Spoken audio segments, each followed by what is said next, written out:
Okay, hello everybody. Today we are recording the speaking session of Arseний, who has recently taken his IELTS and he passed it very successfully. In fact, he got a 7.0 for his speaking, yeah, which is not a mean fit to begin with. And for you to get the idea of what 7.0 for IELTS speaking sounds like, we are recording the speaking session, and I'm gonna ask the same questions that Arseний answered during his actual exam because he was very his memory is very strong, yeah, because he provided us with a list of questions that he was asked uh, during his exam. Yeah, so I'm gonna follow the script very closely. I'm gonna stick to it, and not only will you get the idea of what 7.0 for IELTS speaking sounds like, but also what the actual questions like that appear during the actual exam look like. Okay, Arsenij, hello. Hello. Okay, so let's start. Yeah, let's start. Without introducing ourselves, yeah, just with the first part. Mhm. Mhm. So Arsenij, tell me about the place where you live. Um, I live in Russia, in the capital of Russia, actually, in Moscow. That's a really big city. That's the biggest city in my country. It has wild traffic, lots of people, and really fast pace of life. So, yeah, something like that. Okay, do you like it? Yeah, I really do like to live in Moscow because the city gives you lots of opportunities. And for example, I'm here because I study in MSU, the best university of Russia, which is placed in Moscow. And here are lots of great universities. So here is great educational environment, I would say. So I do like live here. I see. How long have you been living here? I've been living here for 5.5 years. Um, as long as I study in university. I see. Do you think you will continue living there for a long time? Unfortunately, no, because I plan to relocate to Germany to continue my education in master program. But if I would choose to stay in Russia, I would definitely continue to live in Moscow. I see. Okay. Um, let's talk about languages. What languages do you speak? Well, obviously, I speak Russian because I'm Russian, and also I speak English and a little bit of Deutsch, I mean German, because I only started to learn this language. Okay. Which language do you like the most? I would say I like the most English because I mostly watch YouTube videos in English, films, series in English, and I'm kind of used to this relaxing content to be in English. So I really like this language.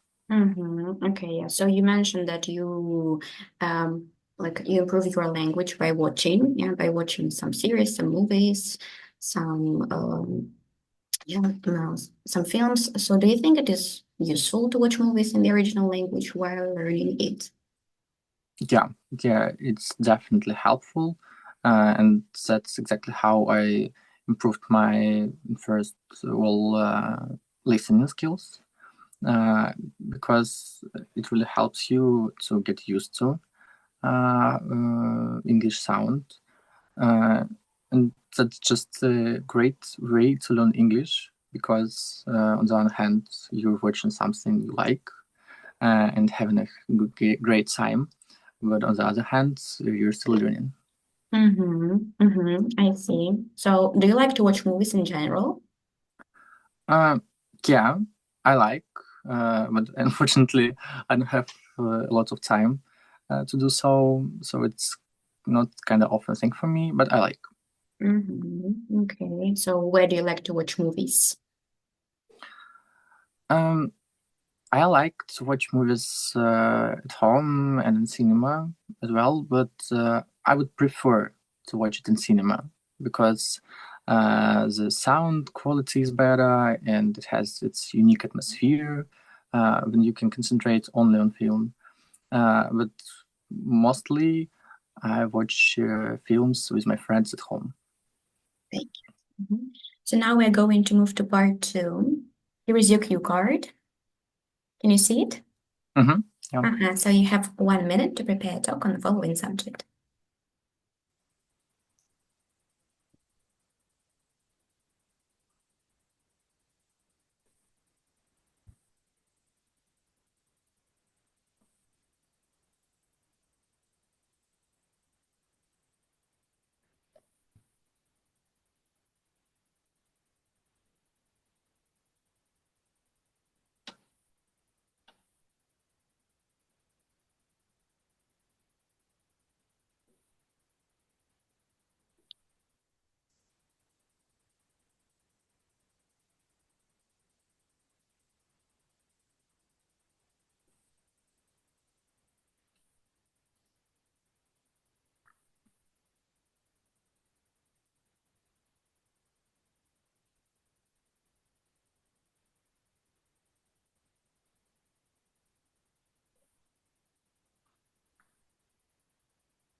Let's begin. Okay, I'd like to tell about my sister. She's 45 years old, I think, and she now lives in Germany. But she was born in a small town in Yaroslavl region, and she really encourages me to achieve my goal because I'm really fascinated by her biography and her career because she graduated from Yaroslavl University and her major was languages. She learned English and German, and then she decided to relocate to Germany and try to build the career there because she didn't have lots of opportunities in Russia in early 2000s, and she nailed it, I would say, because now she is a professor in university and her major is math because she graduated in another university in Germany with this major, and she teaches economics, informatics, and math. And I really like her. We chat a lot, we speak a lot with each other, and she's an example for me that everything is possible. You can do whatever you want, and if she was able to build this career and change her life in the best way possible, I would probably also could do this. And because I am also from small town, and now I'm in Moscow and plan to relocate to Germany, so I would say she has a good influence on me. Thank you. Thank you. Okay, so let's talk about motivation. Why do you think some people have motivation while others don't? That's a complicated question, I would say, because it really depends on the person. But generally, I would say if you know what you want to achieve in this life, and overall you know what you like, you will have a motivation to do so. And otherwise, if you don't know what you want to achieve and what you like, it will be hard for you to understand what you want and consequently to find the motivation to do this. Why? Because it's just hard to do anything without knowing what you work for. At least I would say it works for majority of people, from my experience, because we as human beings really want to have our mission, our purpose of life. So if you have this, you will have motivation. And why is it bad when people don't understand what they want in their life? Well, because if you don't know what you want to achieve in this call, you, in my opinion, don't live a proper life. It's kind of a way of existing, but not properly living, because we all want to be happy, and it's hard to imagine how you can be happy without doing what you like, and without trying to achieve what you wanted to achieve. Okay. Let's talk about motivation in children. How can we motivate children to study harder? Well, I think children really need to be interested in subject which they are learning or doing something, and then they will have a motivation to do so. It's really important for children, and that's how we can help them to work harder. If we're talking about teachers, for example, or parents, or any adults who provide them, we need to understand what they like, to help them understand what they like, and just give an example how interesting it could be. You mentioned the role of teachers while motivating children. So what can teachers do during their lessons to motivate children to study harder? Again, I would say they need to do their best of getting their lessons interesting for students, for children. And for example, as I'm a teacher of chemistry, I can speak from that position. I think chemistry teacher can prepare some lab experiments or video of experiments, or something connected with experiments, because that's exactly what chemistry is, and that can help children to understand what they're learning. It's not just letters on their pages, and that's how they can be more interested and then more motivated. Yeah, that was nice. That was nice. Okay, Arsenio, so before I give my feedback, what do you think? Was it the same like during your exam? Like I'm talking about your performance. Was it better? Was it the same? Was it worse? I think it was approximately on the same level, maybe even better, because Even better. yeah, I kind of was more comfortable with ideas because I already thought about them. Okay, yeah, it was the second time. It was the second time, yeah, of doing the same speaking practice. Yeah, so this is the perfect example of IELTS speaking for band 7. For band 7. Okay, yeah, let's discuss it. Let's discuss each criterion. The first is fluency and coherence. Yeah, Arsenio was definitely fluent. He was able to keep it going and produce long turns. And you see that you've practically, you haven't practically made any pauses to begin with. I mean, like there was just some small pauses, but at the same time, yeah, like the fluency was sustained throughout the whole speaking session, right? Yeah, just small hiccups, some small pauses. Yeah, probably, and yeah, probably like language related, content related. Yeah, there was some just like these small pauses. Yeah, but it's okay. It's okay for band 7. It's absolutely okay to make pauses in the middle of the sentence. It is mentioned in the criterion, right? And That's it. Yeah, that's it. Then lexical resource. I really like some of the expression that you use, like pace of life. Then nailed it. Yeah, I mean, like it's appropriate for speaking part too. Yeah, we're talking about our life. We source it from our personal experience. So why not? Yeah, why not? And most importantly, your language was natural, and that is what matters, right? Not just squeezing some awkward and strange phrases like proverbs, outdated proverbs or something like that. Yeah, but the more natural you are, the better. Yeah, the better. And it was also evident that you prioritized content over lexical resource and grammatical range and accuracy, right? Because whenever we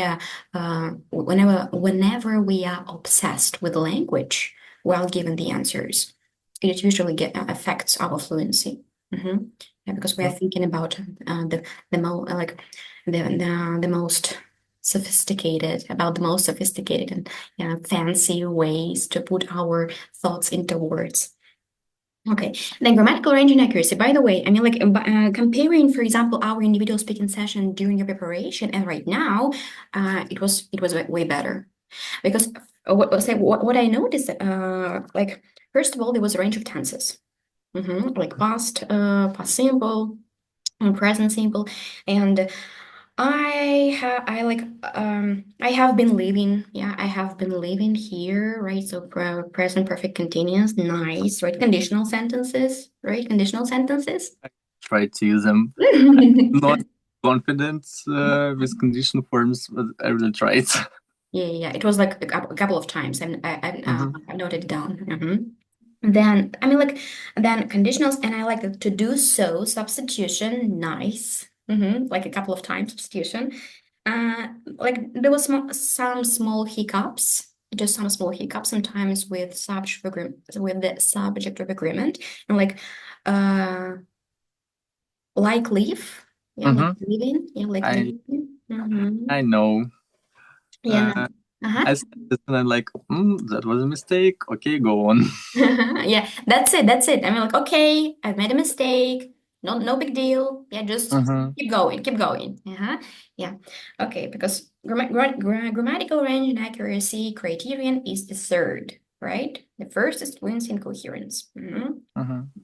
That shows us what we should pay special attention to. Then some articles, yeah, the majority of people, right? And when it comes to pronunciation, I like that I like all the pronunciation features were sustained throughout the whole speaking session. I mean, like there were some small some small mispronunciation, like just a little bit, like a number of words that were mispronounced. And kind of weirdly said children a couple times. What do you mean? What do you mean? I said something like children. I don't know. It was just hard to pronunciate this in my speech, but it happens. Of course, it happens. We're living beings, for God's sake. We make mistakes. Yeah, making mistakes is absolutely okay.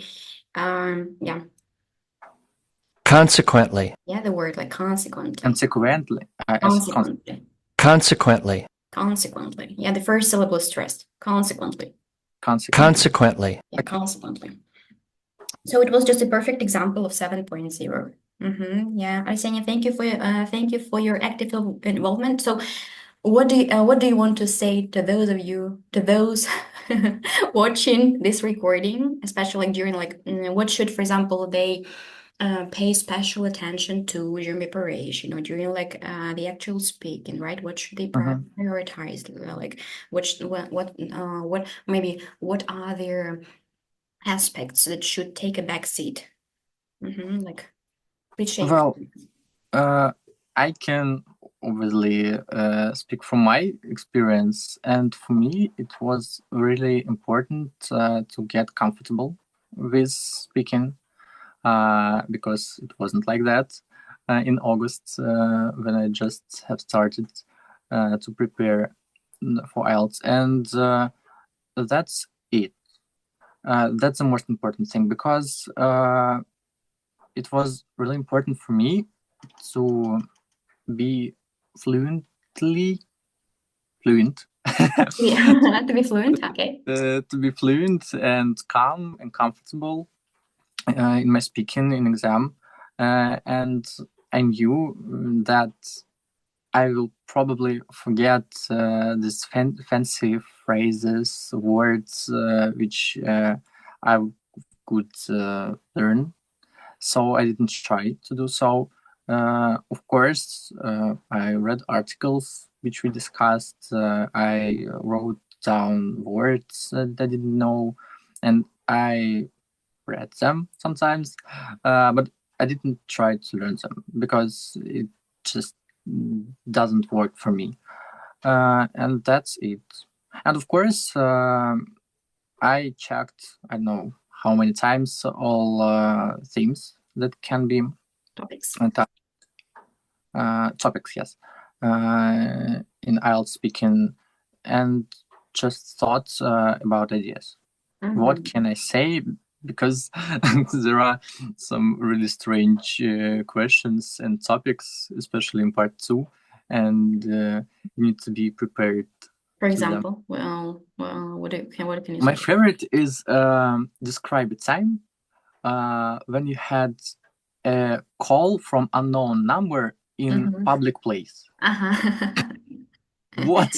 Don't you have an experience? Don't you have an experience? Which right now we're just bombarded with this cold calls, if not mistaken, right? Well, I have, but what can I say for 2 minutes? Yes, it's like, okay, they called, I answered, then declined because it was some advertisement or even worse. That's it. So I think it's important to be prepared for these topics. But fortunately, I had a beautiful topic, and that was kind of easy for me. Okay, so we should prioritize content over some fancy phrases, right? Over some phrases. Yeah, fancy that's exactly what you said. Yeah, and when you prioritize content, all their suitable lexical items, all their like relevant grammatical features, they just pop up like exactly like in the right place at the right time. Yeah, it's just IELTS is about being natural, and the more natural you are, the better for your score. Okay, Arseний, thank you very much for your experience. Yeah. Thank you. Okay, so for those of you who watch this recording, yeah, I hope that you're motivated right now, that you're motivated, and Arseний was the person who encouraged you to achieve a goal. Oh, by the way, I had a question after the part 2. The examiner asked me, do you think you are the person who encouraged someone to achieve their goal? So what did you say? I said something like, I hope so, because I'm a teacher and blah, blah, blah. I have a little brother, something like that. And I was interrupted almost right away. Right away. Yeah. Because examiner understood that, okay, he can speak. Yeah, he's capable. He can do it. Okay. Yeah, thank you very much for your participation. Yeah, for those of you who watch us, I hope that you are encouraged. Bye. Thank you.